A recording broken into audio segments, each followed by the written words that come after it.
Payment కోటాలో ముఖ్యమంత్రి పదవి కొట్టేసిన నేను కూడా అయ్యల పేర్లు చెప్పి పదవులు అంటే రాహుల్ గాంధీ అంటున్నా, రాజీవ్ గాంధీ అంటున్నా, నాకు తెలియదు అధ్యక్ష.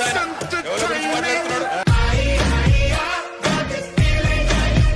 గౌరవనీయ ముఖ్యమంత్రి గారు ఆ మధ్య మాట్లాడుతూ రుణమాఫీ గురించి హరీష్ రావు దీక్ష చేయాలన్నాడు, నిరుద్యోగుల గురించి కేటీఆర్ దీక్ష చేయాలన్నాడు. మరి అన్ని మేమే చేస్తే నువ్వేం చేస్తావు?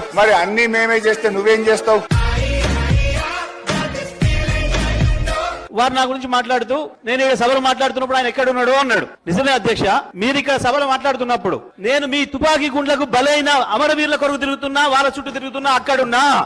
ఎవడైనా మిగిలాడా? లేదు సార్.